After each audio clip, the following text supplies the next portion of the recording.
Hi, everyone, and welcome to the 13th Inside Scoop newsletter at my Relationship Vision website.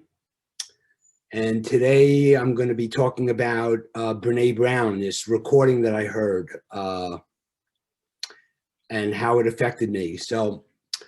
But the newsletter now is at my website. All the newsletters are posted at my website, Relationship Vision.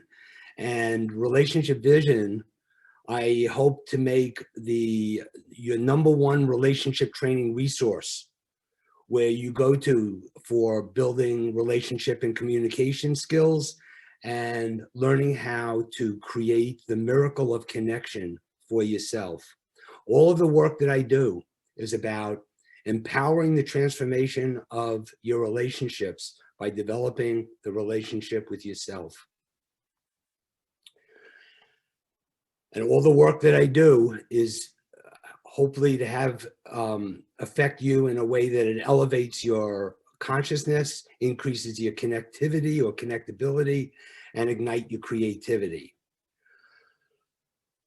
So let's get into Brene Brown, and she talks about cultivating connection. So let me just start. I listened to this recording of hers, and it blew me away.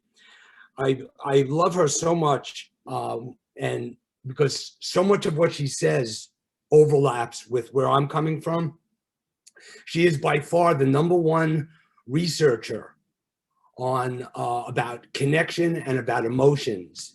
And this is what she said. This is what I heard her say on the tape, and then I'm going to respond to that. But what lit me up was when I heard her saying, she's had this little 10-minute podcast thing or interview with Oprah, I don't know. And it was about cultivating connection with yourself and others.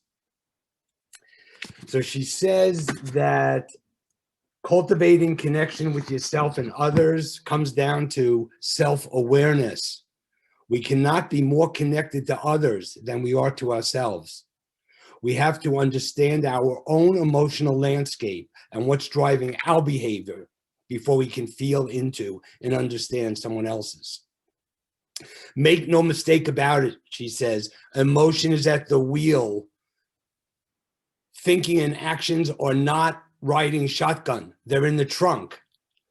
We are emotional beings. We must learn how to recognize emotion in ourselves and our experience before we can recognize the emotions in other people. Before we can walk in another's shoes and understand their experience and feelings. Wow, that was great. I could have been saying that.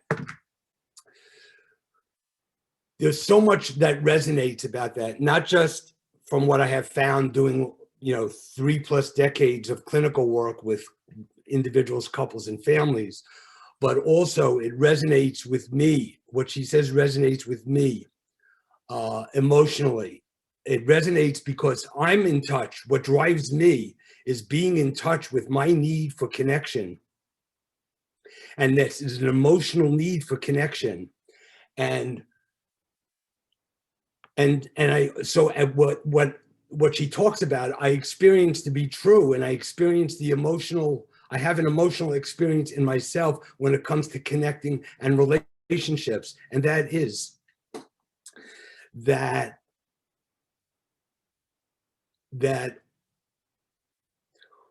when I'm attracted to someone, I am emotionally attracted to someone.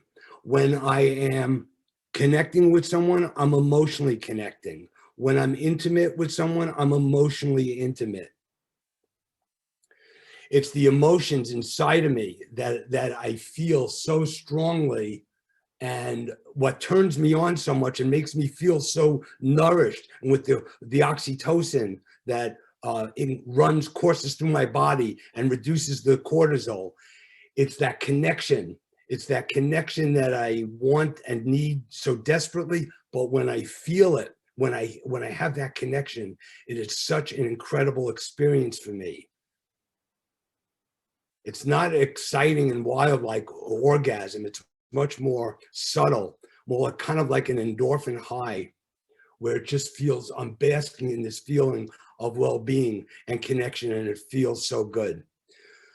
So that's what it's about for me. It's about and all the time, emotional attraction, emotional connection, and emotional intimacy. It's all emotional. We are emotional beings, and we have to register that experience in ourselves of connection, of emotional connection.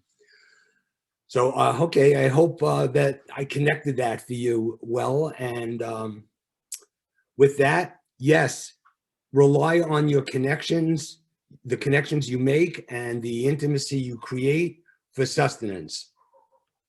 So until then, I'll see you next week. And please, look at it. If you resonated with this, if you got some value from this, comment, ask a question, call me, talk to me, and respond. So I hope I hear from you. And if I do, I'll respond. So until then, take it easy.